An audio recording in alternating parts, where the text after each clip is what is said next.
ಬೆಂಗಳೂರಿನಲ್ಲಿ auto cab ಚಾಲಕರು ಸಿಡಿದೆದ್ದಿದ್ದಾರೆ. ಅನಧಿಕೃತ ಬೈಕ್ ಟ್ಯಾಕ್ಸಿಗಳಿಗೆ ಬ್ರೇಕ್ ಹಾಕುವಂತೆ ಪಟ್ಟು. ಒನ್ ಸಿಟಿ ಒನ್ ರೇಟ್ ಜಾರಿಗೆ ತರುವಂತೆಯೂ ಕೂಡ ಆಗ್ರಹ. ಸಾರಿಗೆ ಇಲಾಖೆ ಕಚೇರಿಗೆ ಮುತ್ತಿಗೆ ಹಾಕ್ತಾರೆ. ಆಟೋ ಕ್ಯಾಬ್ ಚಾಲಕರ ಆಕ್ರೋಶದ ಬೆನ್ನಲ್ಲೇ ಬೈಕ್ ಟ್ಯಾಕ್ಸಿಗಳ ವಿರುದ್ಧ ಸಾರಿಗೆ ಇಲಾಖೆ ಕಾರ್ಯಾಚರಣೆಯನ್ನು ಆರಂಭಿಸಿದೆ. 11 ಆರ್ಟಿಒ ಕಚೇರಿ ವ್ಯಾಪ್ತಿಯಲ್ಲಿ ಬೈಕ್ ಟ್ಯಾಕ್ಸಿಗಳು ಸೀಸ್. ಬೆಂಗಳೂರಿನಲ್ಲಿ 1 ವಾರಗಳ ಕಾಲ ನಡೆಯಲಿರುವಂತಹ ಬೈಕ್ ಟ್ಯಾಕ್ಸಿಗಳ ರೇಡ್ ಈಗಾಗಲೇ ತಡೀತಾ ಇದ್ದಾರೆ. ಆಟೋ ಚಾಲಕರು ಸೇರಿದಂತೆ ಆರ್ಟಿಒ ಅಧಿಕಾರಿಗಳಿಂದ ಕಾರ್ಯಾಚರಣೆ ನಡೀತಾ ಇದೆ. ಒಂದಷ್ಟು ಮಂದಿ ಬೈಕ್ ಟ್ಯಾಕ್ಸಿ ಓಡಿಸ್ತಾ ಇರುವವರಿಗೆ ವಿಷಯ ಗೊತ್ತಿದೆ, ಇನ್ನೊಂದಷ್ಟು ಮಂದಿಗೆ ಏನು ನಡೀತಾ ಇದೆ ಅನ್ನೋದೇ ಗೊತ್ತಿಲ್ಲ. ಜಂಟಿ ಸಾರಿಗೆ ಆಯುಕ್ತರು ಆದಂಥ ಅವರ ಆಜ್ಞೆ ಮೇರೆಗೆ ಬೆಳಿಗ್ಗೆ ಸುಮಾರು 7:15 ನಾವು ಈ ಬೈಕ್ ಟ್ಯಾಕ್ಸಿ ಅಥವಾ ಈ ಥರ ಎಲ್ಲ other than the purpose of registration ಮಾಡುವಂಥ ಟ್ಯಾಕ್ಸಿಗಳನ್ನ ತಪಾಸಣೆ ಮಾಡಿದ್ದೀವಿ. ಸುಮಾರು 20ರವರೆಗೆ ಮುಟ್ಟುಗೋಲು ಹಾಕ್ಕೊಂಡಿದ್ದೀವಿ. ಅದರ ಕಾನೂನಿನ ಪ್ರಕಾರ ಅದು RC ಸಸ್ಪೆನ್ಷನ್ ಮಾಡ್ತೀವಿ. Other than the purpose of registration ಉಪಯೋಗ ಮಾಡೋಕ್ಕೆ ಬರಲ್ಲ. ಇದೆಲ್ಲ ಸ್ವಂತ ಯೂಸ್ಗೆ ಅಂತ ತೊಗೊಂಡಿದ್ದಾರೆ ಗಾಡಿಗಳನ್ನು. ಕೂಲಂಕುಷವಾಗಿ ನೋಡಿಬಿಟ್ಟು ಸೆಕ್ಷನ್ 200 ಪ್ರಕಾರ ಅದಕ್ಕೆ ಸೆಕ್ಷನ್ ಹಾಕಿ ಏನೇನು ದಂಡ ವಸೂಲಿ ಮಾಡಿ ಅದು RC ಸಸ್ಪೆನ್ಷನ್ಗೂ ಮಾಡೋಕ್ಕೆ ಪ್ರಯತ್ನ ಮಾಡ್ತೀವಿ. ಎಷ್ಟು ದಂಡ ಬರಬಹುದು ಸರ್ ಈ ಒಂದು? ಈಗ ಸುಮಾರು ಒಂದು ಎಷ್ಟು ದಂಡ ಬರ್ಬೋದು ಎಲ್ಲ? ಈ ಕುರಿತು ನಮ್ಮ ಪ್ರತಿನಿಧಿ ಕಿರಣ್ ಸೂರ್ಯ ಪ್ರತ್ಯಕ್ಷ ವರದಿ ನೀಡಿದ್ದಾರೆ, ನೋಡೋಣ. ಬೆಳ್ಳಂಬೆಳಗ್ಗೆ ರಾಜಧಾನಿ ಬೆಂಗಳೂರಿನ RTO ಅಧಿಕಾರಿಗಳು ಬೈಕ್ ಟ್ಯಾಕ್ಸಿಗಳನ್ನು ಸೀಸ್ ಮಾಡ್ಲಿಕ್ಕೆ ಮುಂದಾಗಿರುವಂಥದ್ದು. ಸದ್ಯ ನಾನೀಗ ರಾಜಾಜಿನಗರ RTO ಕಚೇರಿಯ ಮುಂಭಾಗದಲ್ಲಿದ್ದೀನಿ. ನಾನು ಕೂಡ ದೃಶ್ಯಗಳಲ್ಲಿ ತೋರಿಸ್ತಾ ಇದ್ದೀನಿ. ಇವತ್ತು ಬೆಳಗಿನಿಂದಲೇ ಸಾರಿಗೆ ಇಲಾಖೆಯ ಅಧಿಕಾರಿಗಳು ಅನಧಿಕೃತ ಬೈಕ್ ಟ್ಯಾಕ್ಸಿಗಳನ್ನು ಸೀಸ್ ಮಾಡ್ಲಿಕ್ಕೆ ಮುಂದಾಗಿರುವಂಥ ನಾನೇನೀಗ ದೃಶ್ಯಗಳಲ್ಲಿ ತೋರಿಸ್ತಾ ಇದ್ದೀನಿ.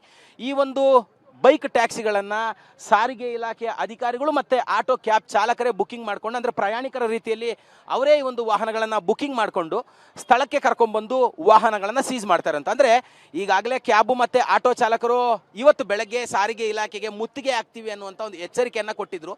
ಮುತ್ತಿಗೆ ಹಾಕಲಿಕ್ಕೆ ಎಲ್ಲ ತರಹದ ಒಂದು ಸಿದ್ಧತೆಗಳನ್ನು ಕೂಡ ಮಾಡ್ಕೊಂಡಿದ್ರು.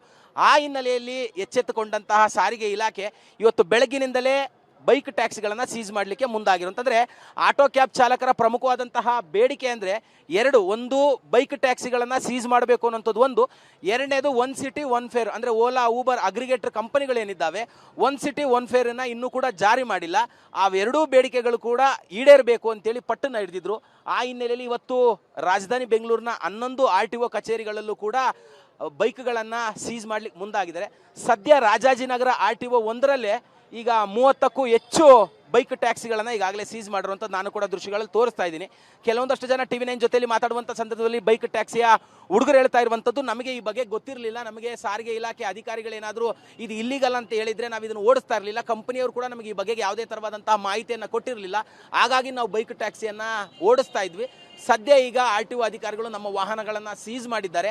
ಏನು ಕ್ರಮ ಕೈಗೊಳ್ತಾರೆ ಅನ್ನೋಂಥದ್ದನ್ನು ಇನ್ನೂ ಹೇಳಿಲ್ಲ. ಅಂತಂದರೆ RTO ಅಧಿಕಾರಿಗಳು ಹೇಳ್ತಾ ಇರುವಂಥದ್ದು RC ಮತ್ತು DL ಕ್ಯಾನ್ಸಲ್ ಮಾಡ್ತೀವಿ, ವಾಹನಗಳನ್ನು ಸೀಸ್ ಮಾಡ್ತೀವಿ ಅನ್ನೋಂಥ ಮಾತುಗಳನ್ನು ಹೇಳ್ತಾ ಇರುವಂಥದ್ದು. ಕ್ಯಾಮ್ರಾ ಪರ್ಸನ್ ಜಗನ್ ಜೊತೆ ಕಿರಣ್ ಸೂರ್ಯ, TV9 ಬೆಂಗಳೂರು. RTO ಅಧಿಕಾರಿಗಳಿಂದ ಕಾರ್ಯಾಚರಣೆ ಆರಂಭ ಆಗಿದೆ. ಇನ್ನು ಬೈಕ್ ಟ್ಯಾಕ್ಸಿ ಚಾಲಕರಿಗೆ ಈ ಬಗ್ಗೆ ಮಾಹಿತಿ ಇಲ್ಲ, ಹಾಗಾಗಿ ಅವರು ಕೂಡ ಗೊಂದಲಕ್ಕೆ ಸಿಲುಕಿದ್ದಾರೆ. ಮುಂದಿನ ಆಕ್ಷನ್ ಏನಾಗಿರಬಹುದು ಅನ್ನೋದ್ರ ಬಗ್ಗೆ ಬೈಕ್ ಟ್ಯಾಕ್ಸಿ ಚಾಲಕರಿಗೂ ಕೂಡ ಆತಂಕ ಇದೆ. ರ್ಯಾಪಿಡೋ ಬೈಕ್ ಟ್ಯಾಕ್ಸಿ ಸವಾರರು ಚಾಲಕರು ಮಾತನಾಡಿದ್ದಾರೆ, ನೋಡೋಣ. ನಾನು ಇಲ್ಲಿ ಇದು ಕುರುಬ್ರಳ್ಳಿಂದ ವಸಂತನಗರ ಹೋಗ್ತಾ ಇದ್ದೆ. ಬಂದರು, ಸಡನ್ ಆಗಿ ಹಿಡಿದ್ರು. ನಮ್ಗೆ ಗೊತ್ತಿಲ್ಲ ಆಟೋ ಇದೆ ಬಂದ್ ಮಾಡಿದ್ದಾರೆ ಅದಂತ. ನಾವು ಮೊದಲಿಂದೆಲ್ಲ ಮಾಡ್ಕೊಂತ ಬಂದಿದ್ವಿ, ಮೊದಲಿಂದೆಲ್ಲ ಹಿಂಗಾಗಿದೆ, ಇವತ್ತು ಮಾಡಿದ್ದಾರೆ. ಇನ್ನೇನು ಯಾರು ಹೇಳಿಲ್ಲ. ಹೇಳಿದ್ರೆ ನಾವೇನಕ್ಕೆ ಬರ್ತಾ ಇದ್ವಿ ಸಿಕ್ಕಾಕೊಳಕ್ಕೆ? ಸುಮ್ಮನೆ ಬಂದ್ಬಿಟ್ಟು ಸಡನ್ ಆಗಿ ಹಿಡಿದ್ಬಿಟ್ಟು ಅವ್ರು ಆ್ಯಪಲ್ಲಿ ಬಂದ್ ಮಾಡಿದ್ರೆ ನಾವೇನಕ್ಕೆ ಮಾಡಕ್ಕೆ ಹೋಗ್ತೀವಿ ಡ್ಯೂಟಿನ? ಅವ್ರು ಅಲೋ ಕೊಟ್ಟಿರೋದಕ್ಕೆ ನಾವು ಮಾಡ್ತಾವ್ರೆ ಡ್ಯೂಟಿ, ಇಲ್ಲ ಸುಮ್ಮನೆ ನಾವೇನಕ್ಕೆ ಮಾಡ್ತಾ ಇದ್ವಿ? ಏನೋ ಫೋನ್ ಮಾಡ್ತಾ ಇದೀವಿ, ಒಂದೊಂದ್ಸರಿ ಎತ್ತಾರೆ, ಒಂದೊಂದ್ಸರಿ ಎತ್ತಲ್ಲ, ಏನಿಲ್ಲ. ಸುಮ್ಮನೆ ಫೈನ್ ಕಟ್ಟಬೇಕು, ಅದು ಕಟ್ಬೇಕು. ನಾವು ಏನೋ ಇನ್ನೂ ಅಷ್ಟೇ ಅಂತ ಹೇಳಿಲ್ಲ. ನಾವು ದುಡಿಯೋದೇ ದಿನಕ್ಕೆ ಒಂದು 800-900, ಅದ್ರಲ್ಲಿ 5-6 ಸಾವಿರ ಕೇಳಿದ್ರೆ ಎಲ್ಲಿಂದ ಕೊಡೋದು ನೋಡಿ. ಏನು ಮಾಡಬೇಕು ಏನೋ ಕತೆನ ಇನ್ನೂ ಒಂದು ಗೊತ್ತಾಗ್ತಿಲ್ಲ. ಇವಾಗ ಹಿಡ್ದಾಕವ್ರೆ, ಅವ್ರಿಗೆ ಗೊತ್ತು. ಒಳಗಡೆ ಹೋದ್ಮೇಲೆ ಗೊತ್ತಾಗುತ್ತೆ ಅಷ್ಟೇ, ಇನ್ನೇನು ಮಾಡೋಕ್ಕಾಗಲ್ಲ. ನಾವೆಲ್ಲ ದುಡ್ಕೊಂಡು ತಿನ್ನೋರೆ, ಬೇರೆ ಕಡೆಯಿಂದ ಬಂದಿರ್ತೀವಿ, ವಿಚಾರ ಮಾಡಬೇಕಾಗಿತ್ತು. ಈ ಥರ ಮಾಡಂಗಿಲ್ಲ ಅಲ್ಲಿಗಾಲಾಗಿ ಅಂತ ಕೇಸಿಲ್ಲ. ಒಬ್ಬ ಸಡನ್ನಾಗಿ ಹಿಡಿದ್ಬಿಟ್ರೆ ಇನ್ನೇನು ಮಾಡೋಕ್ಕಾಗಲ್ಲ ನಾವು. ನಾನು ಇಲ್ಲಿ ಇದು ಮನೆಯಲ್ಲಿ ಯಶವಂತಪುರದಿಂದ ಇಲ್ಲಿ ಒಂದು ಅಶೋಕ್ ನಗರ ಹೋಗ್ತಾ ಇದ್ದೆ. ಏನಾಗಿದೆ ಅಂದರೆ ಹಿಂಗೆ ಬರ್ಬೇಕಾದ್ರೆ ಆನ್ ದಿ ವೇದಲ್ಲಿ ಹಿಡಿದಿದ್ದಾರೆ. ಹಿಂಗೆ ಒಂದು ಇಂಟಿಮೇಷನ್ ಕೊಟ್ಟಿಲ್ಲ, ಏನು ಮಾಡೋದು ಇವಾಗ ಹೇಳ್ಬಿಟ್ಟಾದ್ರೆ ಅಟ್ಲೀಸ್ಟ್ ಹೇಳಿದರೆ ಮಾಡ್ಬೋದಿತ್ತು. ಇವಾಗ ಹಿಂಗೆ ಮಾಡಿ ಏನೋ ಸರ್ ಎಲ್ಲರೂ ನಾವು ವೆಯ್ಟ್ ಮಾಡ್ತಾ ಇದ್ದೀವಿ. ನಮ್ಮ ಬೈಕವ್ರು ಯಾರೋ ಅವ್ರು ಬರ್ತಾರಂತ ಅಸೋಸಿಯೇಷನ್ ವೆಯ್ಟ್ ಮಾಡ್ತಿದ್ದೀವಿ. ನೋಡ್ಬೇಕು ಸರ್ ಏನಾಗುತ್ತೆ ಅಂತ. ಬೈಕ್ ಟ್ಯಾಕ್ಸಿ ಇಲ್ಲಿಗಲು ಬೈಕ್ ಟ್ಯಾಕ್ಸಿಗೆ ಅನುಮತಿನೇ ಅಂದರೆ ಯಾವತ್ತಿಂದನೂ ಇಲ್ಲಿಗಲ್ಲೇ ಸರ್ ಅದು. ಇವಾಗ ಆ್ಯಪಲ್ಲಿ ಸಿಗ್ತಾರದಕ್ಕೆ ಸರ್ ಎಲ್ಲರೂ ಮಾಡ್ತಾ ಇದ್ದಾರೆ. ಏನಾಗುತ್ತೋ ಗೊತ್ತಿಲ್ಲ ಸರ್, ನೋಡಬೇಕು. ಈಗ ಎಲ್ಲರೂ ವೆಯ್ಟ್ ಮಾಡ್ತಾ ಇದ್ದೀವಿ, ಬರ್ತೀನಿ ಅಂತ. ದಂಡ ಎಲ್ಲ ಏನು ಹೇಳಿಲ್ಲ, ಹಿಂಗೆ ಈ ಥರ ಒಂದು ಸ್ಲಿಪ್ ಬರ್ಕೊಟ್ಟಿದ್ದಾರೆ. ಆರ್ ಸಿ ಕಾರ್ಡ್ ಏನು ಕ್ಯಾನ್ಸಲ್ಲು ಹಂಗೇನು ಇನ್ನೂ ಹೇಳಿಲ್ಲ. ಅವ್ರು ಹೇಳ್ತಾ ಇರೋದು ಹಿಂಗೆ ಬಂದು ಸಬ್ಮಿಟ್ ಮಾಡಿ ವೆಯ್ಟ್ ಮಾಡಿ ಬಂದ್ಬಿಟ್ಟು ಒಂದು 10 ಗಂಟೆಗೆ ಒಳಗಡೆ ಬನ್ನಿ, ಬಂದಾದಮೇಲೆ ಏನು ಸ್ಲಿಪ್ ಇದೆ ಕೊಟ್ಬಿಟ್ಟು ಇದು ಮಾಡಿ ಅಂದಿದ್ದಾರೆ. ನೋಡೋಣ ಸರ್ ಏನು ಮಾಡ್ತಾರಂತ. ಮನೆಯಲ್ಲಿ ಯಶವಂತಪುರದಿಂದ ಇಲ್ಲಿ